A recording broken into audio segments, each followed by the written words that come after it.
안녕하세요. 캔들피그의 이런저런 시간입니다. 우리 구독자 중에 40대, 50대 비중이 제법 높은 편인데요. 우리 어렸을 때는 사실 제대로 된 경제교육, 투자교육 같은 거 받은 적이 없었죠. 근데 지금 와서 생각해보면 좀 억울한 측면도 있을 것 같은데요. 90년대 초 냉전이 끝나고 세계화 시대가 본격화되면서 진짜 실적이 받쳐주는 세계적인 투자의 호경기가 펼쳐졌고요. 2000년대 들어서도 리먼 사태 터지기 전까지는 중국의 성장으로 또 한 번 큰 투자 시장이 열렸었습니다. 물론 그 사이 버블 충격도 있었고 우리가 IMF 외환위기로 알고 있는 동아시아 외환위기도 있었지만 그 여파가 경제성장의 발목을 계속해서 잡지 못할 만큼 90년대, 2000년대 초는 투자시장이 지금과는 다르게 상대적으로 적은 리스크로 수익 내기에 유리한 전체적으로 투자하기 좋았던 그런 시절이었던 건 사실인 것 같습니다. 이런 시절이 다시 올까 싶은데요. 설령 오더라도 지금의 40, 50대가 은퇴하기 전에 그런 호경기가 올 거라고 기대하기는 어려울 것 같습니다. 그러다 보니 자기도 모르는 억울한 감정이 있을 수 있다는 건데요.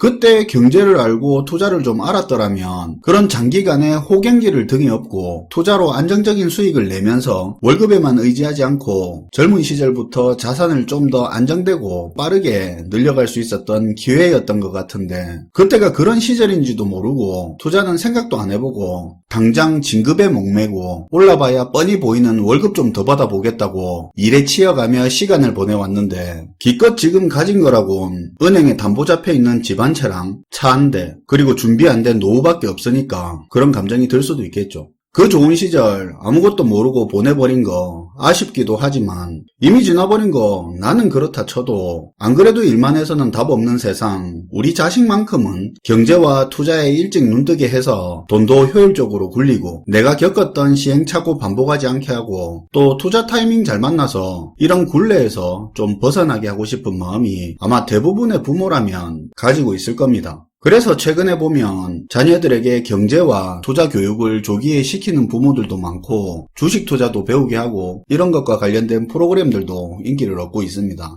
어떻게 보면 부모 세대에 못 배웠던 한이 우리에 대한 교육열을 높였고 우리는 경제 투자 교육의 부재로 놓쳤던 그 기회가 아쉬워서 자녀들에게 투자 교육에 열을 올리고 있는 건 아닌가 하는 생각도 드는데요. 아무튼 그럼 이제 이런 상황을 한번 생각해 봅시다. 가상의 상황입니다. 만약에 우리 애를 초등학교 때부터 지속적으로 경제교육, 투자교육도 굉장히 신경 써서 시켰다 칩시다. 이제 애가 재무제표도 보고 기업 가치를 이야기하고 성장준이 배당준이 이야기를 하고 있고 다른 집 애들 게임이나 연예인에 빠져 있는데 그걸 보고 우리 애는 엔터주 게임주 말하니까 기특해 보이기까지 하는데요. 또 용돈 준 걸로 큰 돈은 아니지만 투자 수익률도 은근 나오고요. 그렇게 엄청 공부를 잘하는 것까지는 아니지만 내가 무슨 말 꺼낸 것도 없는데 지가 먼저 스스로 대학도 경제학과 갈 거라고 미리 이야기하고 경제학과 들어가는데 와 임마 이거 내가 제대로 키웠네 생각하고 뿌듯해하고 있다 이겁니다. 그러던 어느 날 제가 자식한테 물어봅니다. 가상의 대화 한번 들어보시죠.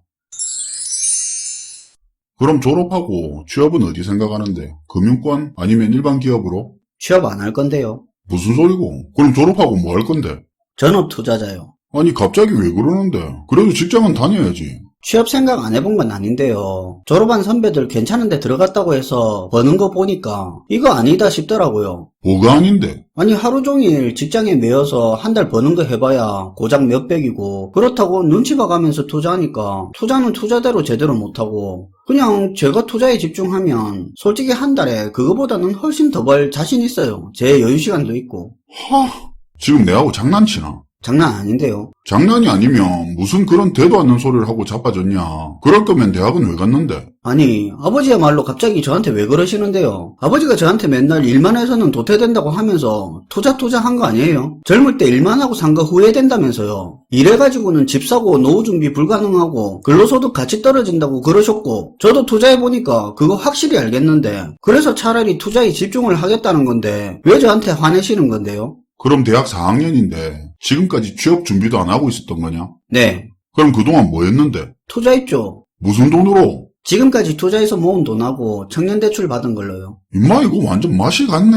빚까지 내서 투자했냐? 왜요? 청년대출 금리도 싸고 빌려준다는데 당연히 빌려야죠. 투자에 레버리지 활용하는 거 당연한 거잖아요. 뭐가 당연한데? 돈도 안 버는 놈이 빚내서 투자하는 게 당연한 거냐? 아니, 제가 지금 잘못한 거예요. 수익 내서 돈 벌었고 빌린 돈 갚았고 남들 돈도 안 되는 계약직 일자리 그거 하나 들어가 보겠다고 자격증 따고 이력서 적으면서 그 시간 날리고 있을 동안 나는 종잣돈 마련했으면 제가 훨씬 부가가치 높은 일 한 거잖아요. 야, 니는 네 친구들이 취업하려고 그렇게 뼈 빠지게 노력하는 걸 그딴 식으로 말하냐? 아니 아버지가 지금까지 해오던 말하고 뭐가 다른데요? 지금까지 투자가 중요한 척 그렇게 말하더니 이제 와서 남들처럼 월급 받고 살아가라 그 말이잖아요. 그 말이 아니잖아. 좀 극단적일 수 있는 가상의 이야기이긴 한데 만약에 여러분들이 자식한테 공들여서 투자 교육을 했는데 이런 생각을 가지고 이런 소리를 한다면 어떤 생각이 들까요? 이야, 내가 애를 진짜로 잘 키웠네 생각하겠습니까? 아니면 자식의 미래를 걱정하겠습니까? 투자가 답이라고 자식한테 습관처럼 외쳐오고 자식한테 그렇게 가르쳤고 그래서 자식이 투자에서 답을 찾겠다고 말을 하는데 걱정이 앞서는 이유는 뭘까요? 그럼 다르게 이야기를 해볼게요. 불과 1년 반 전에 직장 동료나 지인들이 집값이 얼마 올랐니, 주식으로 얼마 벌었니 할 때 큰 박탈감을 느끼고 일만 하던 자기 자신을 바보처럼 생각하면서 뼈 빠지게 일하고 진급해봐야 뭐하냐, 열심히 일하는 게 멍청이지 하면서 나도 이제 상사한테 개겨가면서 투자에만 집중할 거다 했던 사람들이 많았습니다. 일하러 출근했음에도 불구하고 화장실에서 주식하고 휴대폰 숨겨서 차트 보고 있고 직장 상사가 업무를 주면 왜 다른 사람 놔두고 나한테만 일 주냐고 불만 가득한 표정 짓고 재작년 사무실에서 많이 보이던 풍경이죠. 이번에 투자 성공해서 은퇴하거나 잘려도 걱정 없을 정도로 실컷 벌어서 개기고 배짱 부리면서 편하게 일하겠다는 사람도 많았습니다. 투자가 답이라면서 본업이 있음에도 불구하고 출근해서 투자에 더 집중해버리는 모습들이 많았죠. 따지고 보면 이런 모습들이 앞에 말한 아들의 모습이랑 얼마나 크게 다를까요? 아마 우리가 그렇게 하고 있는 모습을 우리 부모님들이 보고 있었다면 앞서 말한 아버지 마음처럼 걱정을 했을지도 모르겠습니다. 잘 생각해보면 코로나 투자 열풍을 거치면서 투자에 대한 마인드가 극단적으로 왜곡돼서 변질됐다는 걸 느낄 수 있는데요. 원래 우리가 알고 있는 기본적인 투자에 대한 생각은 기존에 이랬습니다. 내가 지금 하고 있는 근로소득을 통해서는 내가 원하는 소득의 기대치를 만족시킬 수 없기 때문에 이걸 채워주는 보조 역할로 투자 활동을 하는 거였습니다. 그렇기 때문에 근로가치가 떨어진다고 할지언정 육체적 근로든 지적 근로든 근로활동이 주를 차지했고 투자 소득이 많고 적고를 떠나서 투자는 플러스 알파의 개념이었습니다. 여기서 말하는 근로소득은 사업소득을 포함해서 근로의 요소가 포함된 그런 소득을 근로소득이라고 하고 있는 겁니다. 근데 코로나 사태를 거치면서 자산이 급등하고 버블이 극을 달릴 때는 투자로 하루아침에 월급을 벌어버리고 몇 개월, 짧게는 몇 주 만에 부동산으로 연봉만큼 벌어버리는 일이 주변에서 보이기 시작하면서 투자활동이 주가 되어버리고 근로활동이 뒤로 밀려버리는 그런 일이 벌어지는데요. 그럼 우리 개인만 그랬던 거냐? 그것도 아니죠. 개인들뿐만 아니라 언론에서 투자 성공으로 조기에 은퇴한 직장인들, 투자로 떼돈 번 사람 부각시키고 사회적으로는 절약하고 적금 넣고 하는 사람 바보 취급하는 식으로 사회가 그런 분위기를 조성한 부분도 있습니다. 약 2년 정도 그 투자 강풍의 결과가 사실상 확인된 지금은 투자에 대해서 스스로 자문해봐야 되는 시간이 필요한데요. 우리가 표면적으로 투자라는 말을 쓰고 투자 서적을 읽고 학습을 하고 투자라는 행동을 한다고 하지만 내 마음 한켠에서는 투자를 복권처럼 생각하고 있는 게 아닌지 생각해봐야 된다는 건데요. 이번에 한 번만 잘 되면 차 바꿀 수 있다. 이번에 한 번만 잘 되면 이사 갈 수 있다. 이번에 한 번만 잘 되면 회사 그만둘 수 있다. 이번에 한 번만 하는 그런 복권 심리가 아닌지 이걸 스스로 자기 자신한테 물어봐야 된다는 겁니다. 이게 진짜 복권 심리라고 한다면 지금 내가 하고 있는 투자 활동 반드시 멈춰야 하고요. 그리고 자녀들의 투자 교육이라는 미명하에 나도 모르게 가지고 있던 복권 심리를 애들한테 주입시키면서 근로가치를 등한시하게 만들고 있는 건 아닌지 한번 생각해 봐야 된다는 겁니다.